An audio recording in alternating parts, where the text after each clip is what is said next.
Howdy folks, it's time for yet another low-budget guitar video. This one covers Fenders of the 70s. Now, people trash talk Fenders of the 70s, me included. Yeah, Fender made some production decisions in the 70s with the Stratocaster in particular that were rather unfortunate. Okay. Unfortunate thing number one, 3-bolt neck attachment. It has this nice little thing called a micro tilt where you can go in this tiny little hole at the bottom of the plate with an Allen key and you can adjust the tilt of the neck. I don't know how many of you people do those adjustments. I never have, because usually these necks are shimmed and you adjust the bridge in order to get your action set. So that was something that didn't need to be done, and because it has only 3 bolts instead of 4 bolts holding the neck, if you whack the neck on the side, the neck will move.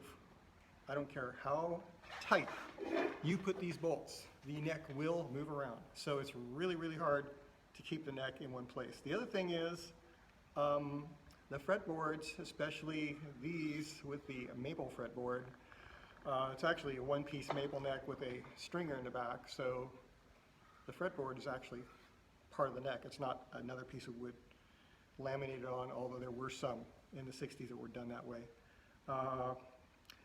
Usually the finish is so thick and goopy that it almost completely covers up the frets. So these guitars with the stock Fender finish on them are really difficult to play because the frets are literally just drowning in the really thick finish. Of course, they put the thick finish on the body too, and so if you wanted any resonance out of the wood, that kind of kills that to a large degree. And of course, they went with the big, obnoxious headstock, which I'm not particularly partial to, and the die-cast and stamped tuners, which are, they work, they're not that great. They're, I don't know, I don't think they're any better than the Klusons, and they're certainly way uglier. So, okay, so if you have one of these things, how do you make it good? And this one, because of the stuff that's been done to it, is really good. I would have never guessed, but the guy I got it from took all the finish off the neck, refretted it, put on thin finish on the neck, so the frets are sticking out where they are very playable as a result. The other thing is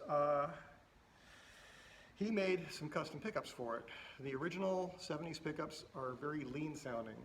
They can be a little microphonic and they don't have a heck of a lot of output, and they really were kind of funky sounding, not very powerful. So this fellow who completely redid this guitar and made the pickups, custom wound pickups for it, transformed this guitar. This guitar is great now.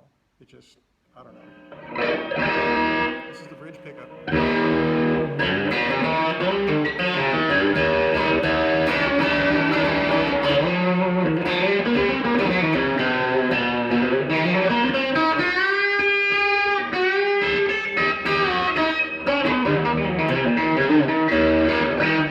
Sure, it would sound better if somebody else was playing the guitar. Okay, middle pickup.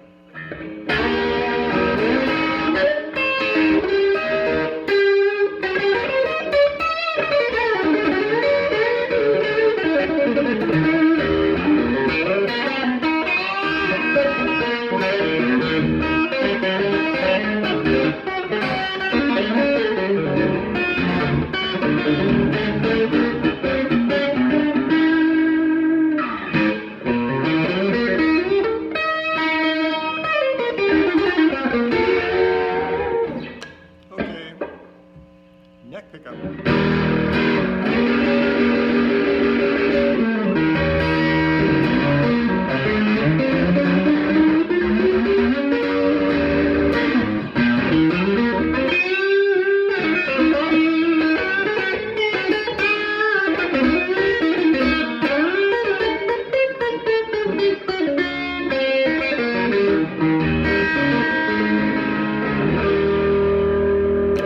Back to the bridge pickup.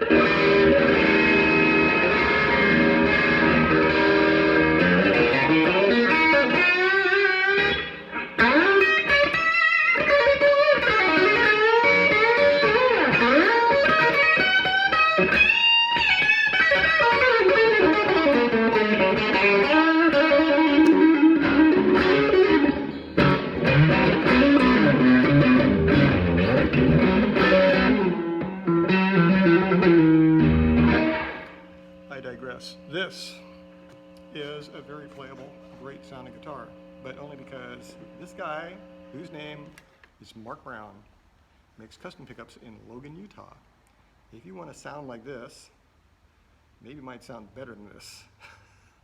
But, yeah. He's not paying me to say this. He is a good friend of mine, and he's worked on all my guitars for many, many years. And he's making these pickups, and I gotta say, this guitar really came alive.